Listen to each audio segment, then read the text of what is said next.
Central Massachusetts high school basketball season for most coming to an end this week, and really in Division I, it's on its ear. It's anyone's guess. Is it South? Is it Doherty? Is it Algonquin, Wachusett, or St. John's?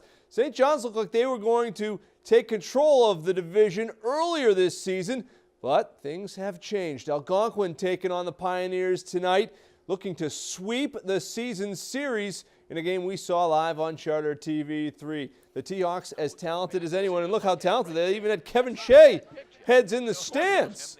Little K. Shea appreciation. Number 2 T-Hawks, number 5 St. John's, Alex Caravan. He's a young man and he can fill it up. There's a 3, they're up 5. TJ Power, he's a young man, going to be good for a long time for St. John's. Pioneers down just 5. Caravan, he's just moving out further and further. The range looking good. Up 13 of the T-Hawks. Second quarter, it's Power the jumper. St. John's was down 15. Then it's Nick Redding. A little step back 3. That's stylish. Redden gives the T-Hawks a 16-point lead. Third quarter, Malachi Knight. It's a young St. John's team. He powers through traffic. Pioneers hanging around with Brian Duffy. Watch this on the break.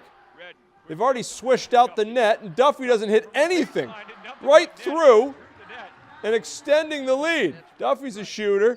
Caravan had 29 points, maybe as impressive as anything right here. Little one-handed flush on the break. The big fella ran the break. For good measure, deep 3. Algonquin wins it 75-57. For more on this one, go back to Northborough. Rejoin Kevin Shea and his big reason why. Thanks, Andy. I'm here with Brian Duffy. A big reason why Algonquin victorious here tonight. A big win over St. John's. And Brian, just talk about the game and the win. It was a good, hard-fought game overall. I think both sides showed what they could really do. We really tried to play up-tempo and stop their top players as much as we could. You guys, at least from what we've seen twice now on TV, very unselfish team. Is that talked about amongst you guys? Because it seems like you don't care who scores. I don't think it's really talked about too much, but I definitely agree with you. I think we have so many weapons that if someone's having an off night or everyone's playing well, we can move it just to get the open shot, like the right shot. You had 19 points tonight. This is your final game of the regular season. Now it's on to the districts for you guys. What do you do to prepare for the districts? Do you do anything different than what you've been doing all year?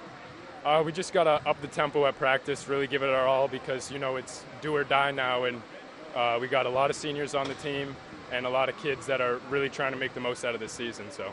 All right, Brian, you're a senior, a leader. Good luck with the district. Thank you very much. That's Brian Duffy, one of the seniors and leaders on this team, and a big reason why Algonquin victorious here tonight. 19 points. The T-Hawks getting ready for the postseason after this. That's the story from Algonquin. Andy, let's send it back to you in the studio. All right, thank you, Kevin. This is Bridgton-Worcester Academy. Jamie Sullivan looking sharp, wicked sharp kid. Hilltoppers taking on Bridgeton. Wolverines get an open look for 3, and Connie Glover sticks it and gives the visitors a 2-point lead. Worcester Academy able to get the ball into the big man. Josh Ogundele using the big frame, gets a 3-point play out of this one. Big fella, he's not impressed. Hilltoppers coming out hot second half. Dylan Lean drilling a 3. It's a 1-point lead for the locals. A little deja vu. The feed to Lean. He had 13 points. This one rattles in. Little hometown bounce there. Worcester Academy moving the ball quickly. Ends up in the hands of their leader, Quest Harris. He does not miss. Worcester Academy's up by 6.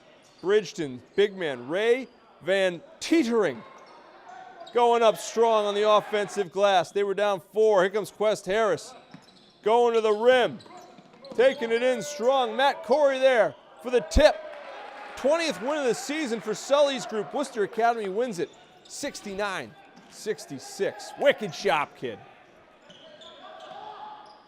All right, the Westboro Rangers. They are getting ready for another Clark tournament. It's the 80th Clark tournament, and the Rangers of Westboro will make their 52nd appearance in this historic tournament. So if the Rangers were, going to a restaurant or a barbershop, they'd be considered regulars at the Clark. It is tradition for Westboro, but this team is not satisfied to just be there.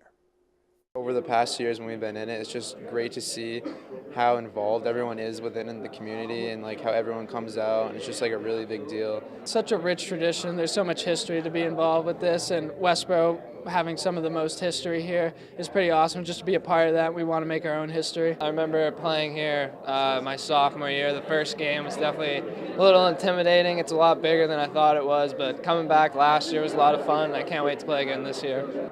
We kind of do have some unfinished business, okay? Call it what it is. We've been in the finals 2 years in a row with the same group, so they really want to take it one step further this year. All right, Rangers kick it off with Uxbridge, 1 p.m. on Sunday in the 80th Clark Tournament. We have exclusive coverage of the semifinals and finals, live coverage beginning Wednesday on this very station.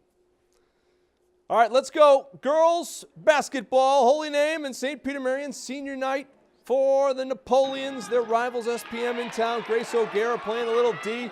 She is not a senior. She is an underclassman, and she is very good. 2 points there to extend the lead. O'Gara had 11 points, keeping the pedal to the metal, and going up for 2, and gets the contact and the hoop.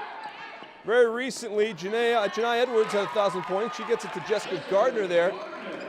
And Cheryl Major for SPM comes down the other way, but it's not enough. Holy Name wins it 44-24. Holy Cross hosting Robert Morris tonight at the Hart Center. Big one for the Crusaders, who are 3-1-1 in their last 5. Colonial's Alex Tanj off the opening faceoff. Eric Gordon with the save on the 1-on-1. Crusaders' Pete Kessel then sheds a check, rips a shot. Francis Murat with the save for the Colonials. Holy Cross scored 2 first-period goals. We don't have enough time to show them to you tonight, but there's one from Logan Ferguson. They do fall tonight, 5-3 to Robert Morris. That's sports. That's going to do it for us here on Worcester News Tonight. For Annie Lacombe, I'm Anna Botari. We'll see you back here on Monday.